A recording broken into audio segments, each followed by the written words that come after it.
สวัสดีครับผมปายุทธ Channel ครับวันนี้กินนี่นะครับก๋วยเตี๋ยวเรือต่อปากครับนะมีวิธีการทำอยู่ไทยต้นคลิปนะครับนี่ในซองก็จะมีหลังจากเราใส่เครื่องปรุงเสร็จหมดแล้วนะครับก็จะมีพริกครับพริก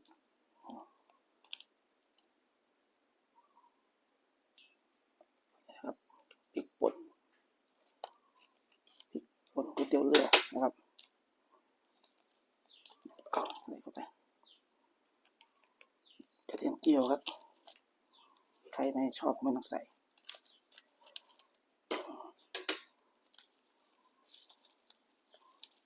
ให้เต็มสูบครับ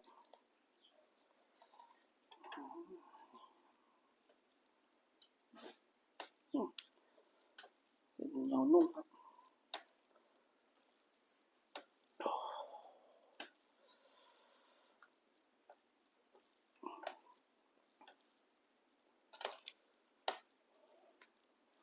กิน2 เส้นครับเส้นหมี่ครับเส้นเล็กนะครับ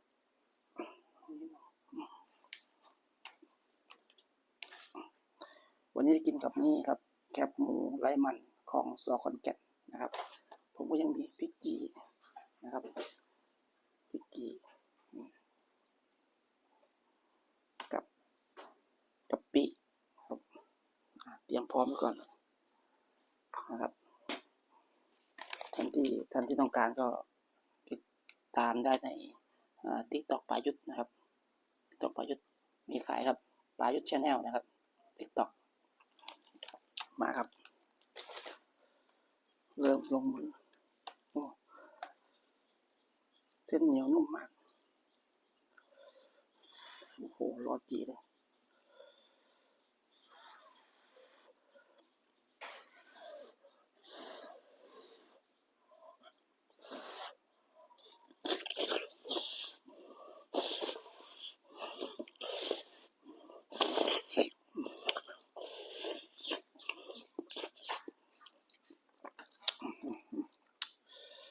พึ่งเส้นก่อนครับกินลูกชิ้นก่อน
ใส่หมดเลย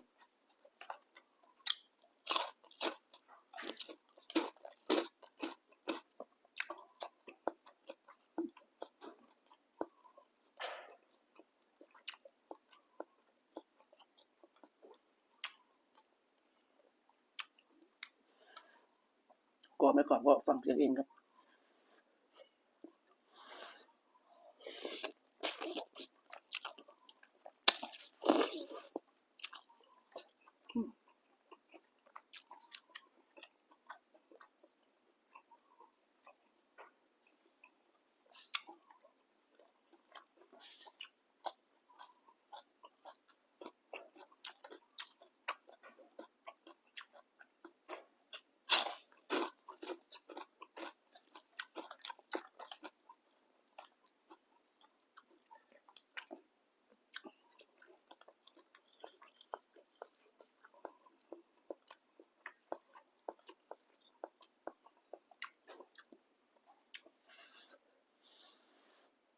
น้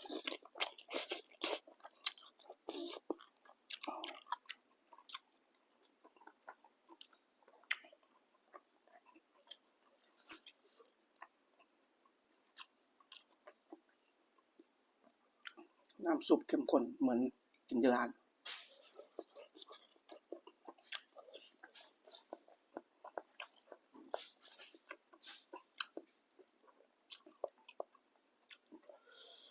ไม่ต้องเติมอะไรครับก็กินได้พยายามอย่าใส่น้ำตาลนะครับ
ผมใส่ผักบุ้งขวางสุก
แคบหมูรสชาติดี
วกท็อปปิ้งใส่เองเลยตามใจชอบเลยครับ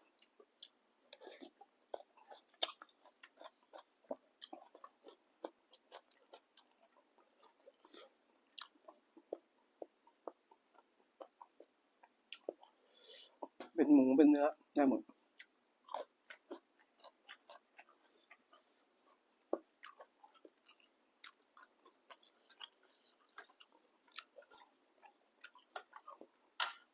โอ้ห่อนึงอิ่มเลยครับผมกินคนกินเยอะเลย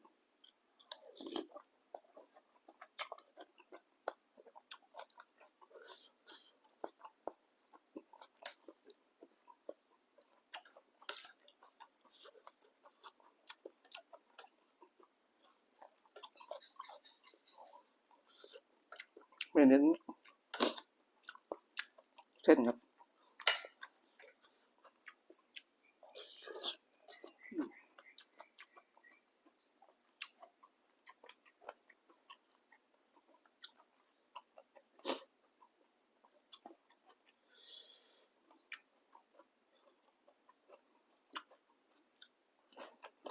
หัวอะไร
ดีครับของดี